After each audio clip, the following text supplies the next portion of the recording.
नमस्कार मित्रांनो, हे बघा आज आपण बोलणार आहोत HSRP नंबर प्लेट विषयी। मित्रांनो 30 नोव्हेंबर ही शेवटची डेडलाईन दिलेली गव्हर्नमेंटने। 30 नोव्हेंबर पर्यंत तुम्हाला HSRP नंबर प्लेट लावून घ्यायची, नाही लावली तर 10,000 रुपये दंड आहे। मित्रांनो तुम्ही जर फक्त अप्लाय करून ठेवलेले नंबर प्लेट लावलेली नाही तर 1000 रुपये दंड आहे, आणि जर तुम्ही अप्लाय केलेलं नाहीये नंबर प्लेट पण लावलेली नाही तर 10,000 रुपये दंड आहे।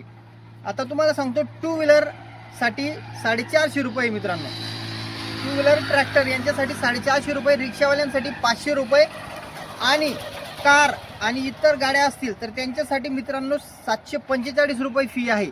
आणि तुम्हाला कोणत्या वेबसाईटला अप्लाय करायचं ती वेबसाईट मी दिलेली आहे बघा, या वेबसाईटला तुम्हाला अप्लाय करायचं आहे मित्रांनो। आणि काही अडचण आली मला कमेंट करा, मी सांगतो तुम्हाला अप्लाय करताना।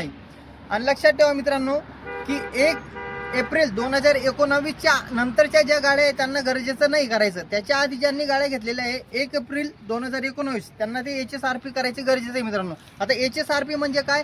हाय सिक्युरिटी रजिस्ट्रेशन प्लेट। याच्याने काय होतं, नंबरमध्ये थोडं शायनिंग नंबर बनवतात, गाड्या चोरी होतात, यांचं प्रमाण कमी होईल मित्रांनो। त्यासाठी गव्हर्नमेंटने हा नंबर प्लेट आणलेली आहे। हा होलोग्राम असतो मित्रांनो, याच्यामध्ये अशोक चक्र असतं आपलं मित्रांनो, आपलं इंडियाचं नाव। आणि हा नंबर जो असतो मित्रांनो हा लेझर नंबर असतो, लेझर कोड बरोबर। आणि साधी नंबर प्लेट मी तुम्हाला दाखवतो, हे बघा ही आहे साधी नंबर प्लेट, याच्यावरती काहीच नाही दिसणार तुम्हाला। लवकर करून घ्या, काही अडचण आली मला कमेंट करा, मी मदत करतो। Thank you so much, bye bye.